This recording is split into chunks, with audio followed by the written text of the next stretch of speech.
Hey guys, Geoffrey here.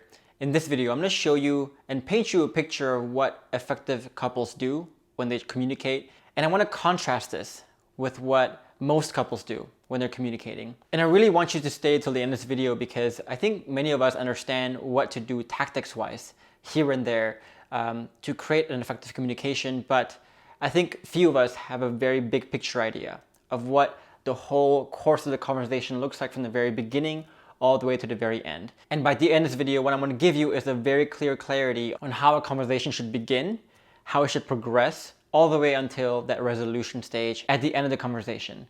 And like always, if you want more content and more videos that can equip you with the right knowledge and skills to be able to design a thriving relationship, then I want you to subscribe and also click that bell button as well to be notified when I post new videos 3 times every single week. And before I begin this video, I also want to let you know that I'll be hosting a free live masterclass. So be sure to stay till the end of this video for the announcement on how you can get in on that masterclass. So to begin this discussion, I want to just compare and contrast how most couples begin conversations versus how the healthy couples begin conversations. So if you look at most couples right now, what they do when they begin a conversation, especially the difficult conversations they're gonna have, is they go from 0 to 100 very quickly. They rush it, they get straight to the point, and they go hard. So for example, if you found that your partner has been lying to you, right away you say, hey, I know you lied to me. I want to know why you lied to me. So it goes hard into the accusations, into suggestions maybe. Hey, here's what we should do. Here's what we need to do. And what happens is that when you go hard, when you go 0 to 100 like this, it gets both people's guards up. Because it's shocking to people. The same way it's shocking to you when your partner suddenly comes to you and says, hey, I know you lied. Your guards go up, your defenses go up, and you start bickering, you start justifying yourself, and that's when you start butting heads. But if you look at healthy couples, how they begin conversations is they begin softly. They start with silence, they start with gentle physical touch, and what they want to know here is, am I calm enough to have this conversation right now? And not only am I calm enough, is my partner calm enough to have this conversation?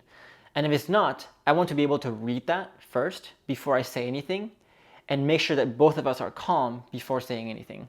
So healthy couples, they take time in the beginning. They give it space. They give it the space of silence for them to be able to read what state of mind their partner is at, what they're at as well, and for them to be level in terms of being calm together before saying anything and progressing things further. The second stage where healthy couples and most couples differ is in the escalation stage. So here's how most couples do it. Most couples make a lot of statements. They make a lot of justifications. They make a lot of corrections. They make a lot of assumptions. So for example, they say things like, I think this, I think we should do this, I feel this, making a lot of statements. They make a lot of justifications. So let's say your partner comes to you and says, hey, I know you lied to me, and you straight away go, no, I didn't lie. And those statements could be coming in a form of a justification. Or perhaps you make a correction. No, I didn't lie. You misunderstood me. Here's what I was really trying to say. And there's a lot of assumptions being made here. And even if you do ask questions, these questions are often leading questions. So you might ask, for example, did you lie to me because of X? Right? Those are leading questions where you're expecting a certain answer because you already made your assumptions before you even had the conversation. And at this point, you might even make ultimatums or state the consequences of whatever it is that is happening in the relationship right now. So you might say, you know, if you keep lying, we can never have a good relationship. I don't want to be a part of this relationship if you keep lying. You know, if you watch my other 2 videos on this topic, you will understand that making statements and starting off your conversation making statements never leads to anything good. For one, your statements mean nothing without questions first. And your statements will make people defensive. It will make people's guards go up again.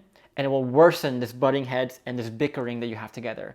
And if you make statements, the probability that it escalates into something, an argument, something much more intense is going to be very, very high. But here's how healthy couples escalate conversations. They don't make statements, they ask questions. And not only just any random questions, they ask very open-ended questions. So let's say they find that their partner made a mistake, some mistake that ended up with really bad consequences. They don't just go straight away, hey, I know you made a mistake, next time don't do that. Right? Instead, what they say is, hey, I know you made this decision. Can you let me know what was your reasoning behind making that decision? I want to understand from your perspective. Can you tell me more about that? So you see how this is a more gentle approach, And it doesn't get people's guards up because you're here to simply listen, to simply understand from their perspective. And when you don't get people's guards up like this, you keep each other calm. And that's a recipe for a much better conversation.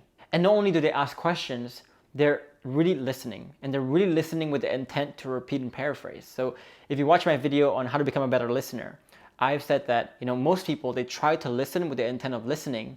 But the problem is that, when we're simply listening, we're only using 10, maybe 20% of our brain capacity. And the other 80% is being used for us to be distracted, is being used for us to judge or to think about all these things rather than simply listening. So what I like to tell my clients is that, when you're listening, don't just listen with the intent to repeat or paraphrase.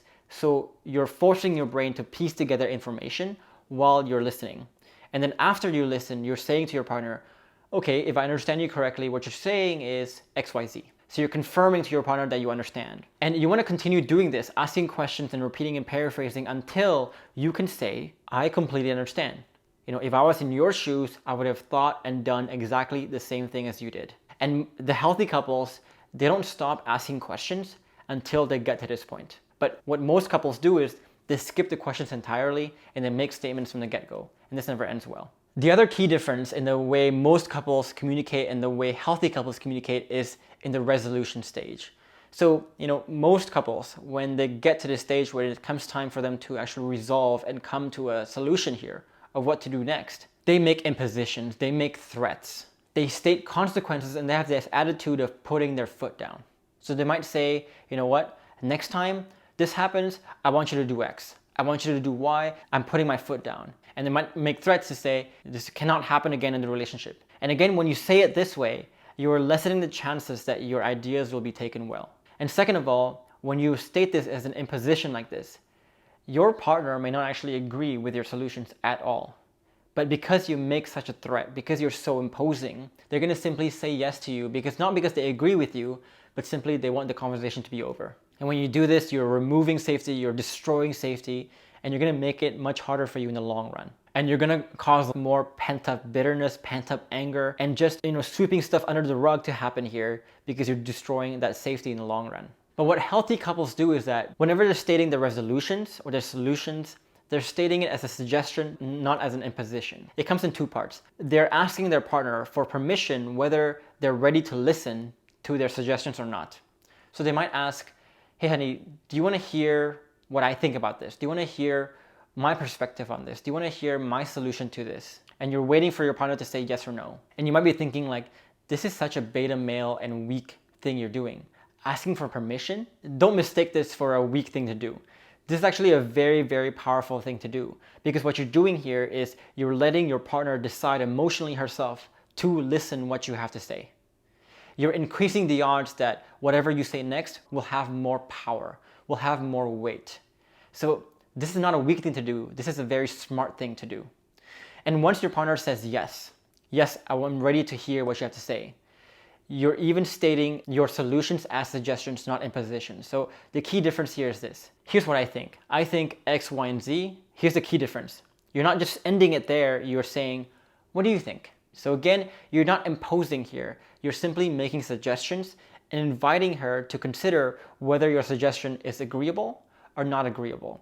And you're making this more of a dialogue than it is a one-way street kind of conversation. And what happens here is that if you present it in this way, you'll be surprised at how much more open your partner will be to actually listening to what you have to say, to hearing what you have to say, and taking in your solutions. Because again, the guards are not up, they're not defensive, and they're more likely to take in what you have to say when they're not defensive. But it doesn't end there, because there's one more step to this. Because let's say you give your suggestion and your partner disagrees with you, doesn't agree with your solutions. What most couples do at this point is they get even more angry. So they might say, why would you not agree with that? How could you not agree with that? Doesn't it make sense? So you have this WTF kind of moment where you go, how can you, why and how? And this creates even more impatience in you and in your partner. And that's when you guys butt heads again. And this is usually the point when conversations really escalate to the point where it's out of control. But understand that if you state your solutions as suggestions, as more of an invitation for a dialogue than it is an imposition, here's what usually happens. So you might say, here's what I think, X, Y, and Z. What do you think? And your partner says, I think that's a bad idea. Good couples don't panic at this. Instead, they see this as a sign that they haven't fully discovered things from their partner's point of view yet. And they ask, okay, so you don't agree with it. Can I ask you what you're thinking there? What are your thoughts? What's your perspective on why you disagree on this? So they don't take a disagreement as the end, because again, they're making this into a dialogue. They're taking disagreements and looping that back into that question or discovery mode again, the escalation phase again, and they're starting from there again. And they're slowly bringing things back up to the solution stage again. And by that time, they'll have more information, more discovery, and they can give another solution, another alternative solution that they may not have thought of before. And this cycle keeps going until they find that win-win solution. And this whole process for a healthy couple is a very, very calm process, no butting heads. And it's a very powerful, efficient process. While most couples think they're taking the most efficient approach of just imposing their ideas, going 0 to 100 from the beginning, but it's actually the least efficient way because it's gonna cause you to butt heads, to escalate the conversation into an argument, and nothing ends well. So while most couples go through this stage of having more anger, more disagreements, more confusion, escalating into arguments and having less safety and making it much more difficult for them to communicate to each other in the long run, healthy couples are following a very different cycle where it's calm, it's collected, it's full of understanding, less confusion, better solutions, and better win-win solutions, and more safety so that the next time they have an issue, both of them will know, I can rely on myself and my partner to resolve any difference we have. And that creates safety, that encourages you to express more and more things, which leads to less misunderstandings, and the positive cycle here keeps going up all the way. So with that said, if you want a free guide that outlines the 5 steps here of how you can start, escalate, and come to resolutions in a conversation in a much more artful way, then you want to download the free guide in the description box below this video on that topic exactly.